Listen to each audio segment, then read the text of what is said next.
Colton, you're in my hometown here. Good to see you. Yeah, it was good to see you too, man. Last time I saw you was in December.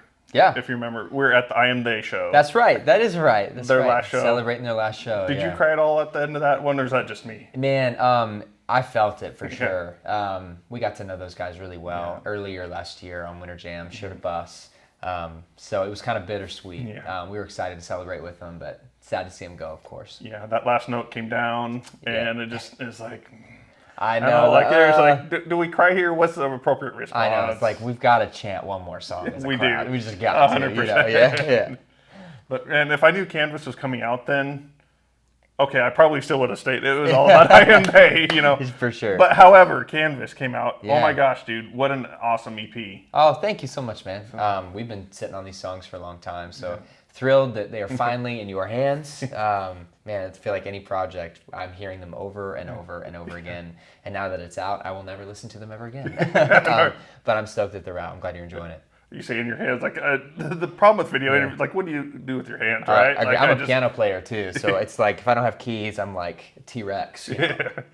Hands talker, you know, like what do you do with your hand? Yeah, I know, man. Mine are folded for a good reason. I know, they just start floating away. Yeah, exactly. Man, so Build a Boat has spent how much time on like the top charts? Like just Man, it's blown our minds. It's really cool to see what it's done on paper, but it's even cooler to see what it does whenever we get to play a show and you see people firsthand connecting with that song, whether they're in their current dry season or they were walking through it last year and this song just played a huge part in their faith journey. And I'm just really honored that I get to do music and I get to serve people with a song. It's really cool. And this song has just gone on to do some crazy things. I'm going to be honest, it took me a minute to get it. Yeah, like, sure. you know, the Build a Boat, and then, like, actually listening to the lyrics, I'm like, that's what he's talking about. Yeah, sure. No, I know, yeah. You know, like... Yeah, Build a Boat's an interesting title for sure, but man, I think if you haven't walked through that season yet, you will. Life will throw you a curveball, or God will ask you to step out and do something crazy, and figuratively, we have to step out in faith and build the boat. Like, before we see the flood, before we see the promise come, we have to step out in faith because that's what faith is. So I was just really inspired by the Noah story and honored that we got to write on this song and put it out for everybody. So on this album, on Canvas EP, what was the song that had the most life into it that as you're sitting down writing it, it just kind of hit you like, oh my gosh, this happened? Or oh man, it's so easy. Canvas, title track. It was one of the last songs to actually come for the EP, and I knew immediately it's what the EP needed to be called. And wasn't even an official writing day that day. Was hanging with a friend. There was a piano there. We sat down and started to worship, and naturally this song came about. I had this title in my back pocket for a while, but man, it just kind of turned into my life motto, not only as a singer-songwriter, but as a dad, as a husband, as a believer. I'm just a blank canvas, and I want God to tell His story through me in any way that He sees fit. And it's also one of the first songs that I have. I won't take all the credit because I had a lot of help, but I had the most involvement producing. So I produced a lot of this song, which is it's really scary. You know, I'm like, comparing it to even other songs that I've put out in the past, I'm like, man, like some really great producers on these songs. And so there was a high bar, but I'm really proud with what we were able to come up with. And Canvas for sure. So now it's out on tour with you, the Build a Boat tour. Yeah. Last stop tonight. Yeah. I'm hoping for some good shenanigans. TBD. TBD. We'll have to see. Yeah. If there aren't any shenanigans on stage, you better believe there's going to be some on the bus. 100%. So with this headlining tour, what have been some of the memories that have been made? What has been some of the fun, the life that's happened? Man. I know that's a loaded question. That's too much for a short video. But what's actually really cool is we've kind of had a revolving door for opening artists on this tour. Predominantly, it was Apollo LTD and Jordan St. Cyr. But we've also had Alexander Pappas, who was a big part of Hillsong Young and Free, come out with us. He's with us tonight. Kobe James was with us as well.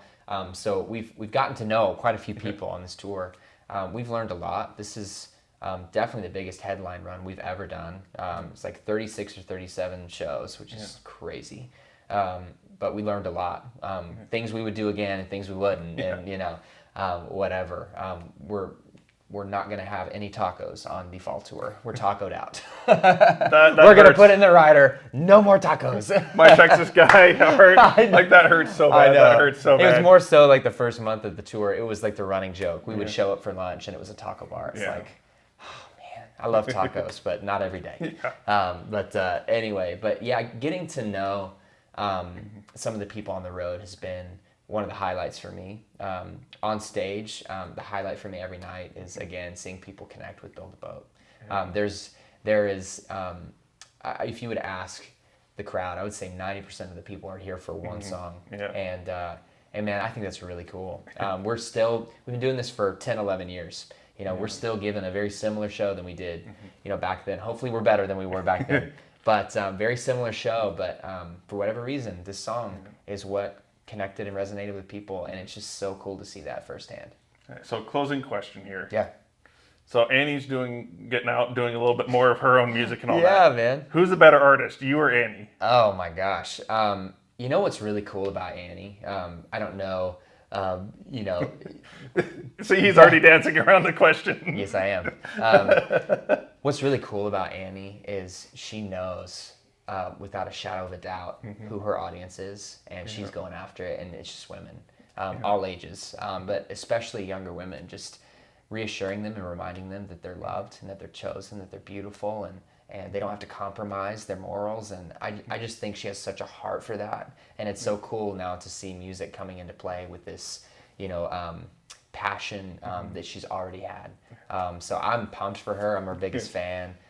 She's come out with 2 songs. She's working on more, and she's like, I don't know what the plan is, but we're just gonna keep rolling and see what God does. So I'm her number 1 cheerleader for sure. My answer is both of you guys, just Nice. in case. Nice. Notice how I did not answer your question. All right, well, appreciate you spending a few minutes with us here, dude, man. always, absolutely. Good to see you. What you say is gonna come true.